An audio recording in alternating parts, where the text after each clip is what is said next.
കേരള സർവകലാശാലയുടെ മുഴുവൻ ഭൂമിയും അളന്ന് തിട്ടപ്പെടുത്താൻ സിൻഡിക്കേറ്റ് യോഗത്തിൽ തീരുമാനം. AKG പഠന ഗവേഷണ കേന്ദ്രത്തിന്റെ ഭൂമിയും അളക്കും. അതേസമയം AKG പഠന ഗവേഷണ കേന്ദ്രം സർവകലാശാല ഭൂമി കയ്യേറ്റവുമായി ബന്ധപ്പെട്ട കേസ് ഹൈക്കോടതിയുടെ പരിഗണനയിലാണ്.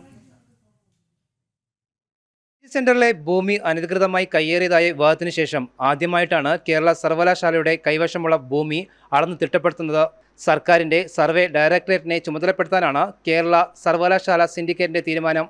1977 AK അന്യ സർക്കാർ AKG സ്മാരക സമിതിക്ക് ഗവേഷണ കേന്ദ്രം ആരംഭിക്കുന്നതിന് ഭൂമി സൗജന്യമായി വിട്ടു നൽകിയെങ്കിലും അനധികൃതമായി സർവകലാശാല വക ഭൂമി കയ്യേറിയതായ ആരോപണം ആദ്യമായി വന്നത് 1984-ലാണ്.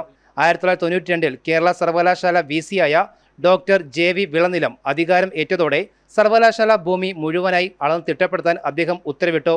തുടർന്നാണ് ഇദ്ദേഹത്തിനെതിരെ വ്യാജ ഡിഗ്രി ആരോപിച്ച് 2 വർഷം നീണ്ട സമരം ആരംഭിച്ചതും ഭൂമി അളക്കുന്ന ഉദ്യമത്തിൽ നിന്നും അദ്ദേഹത്തിന് പിന്തിരിയേണ്ടി വന്നതും. നിലവിൽ ഭൂമി കയ്യേറിയ ബന്ധപ്പെട്ട കേസ് ഹൈക്കോടതിയുടെ പരിഗണനയിലാണ്. അതേസമയം സർവകലാശാലയിൽ ഒഴിവുള്ള ഡ്രൈവർ തസ്തികകളിൽ നിയമനം നടത്തുന്നതിനായി PSCക്ക് റിപ്പോർട്ട് ചെയ്യാനും 100 കോടി രൂപയുടെ PM ഉഷ പദ്ധതി സമയബന്ധമായി പൂർത്തിയാക്കാനും ഇന്ന് ചേർന്ന സിൻഡിക്കേറ്റ് യോഗത്തിൽ തീരുമാനമായി. ജനം, തിരുവനന്തപുരം.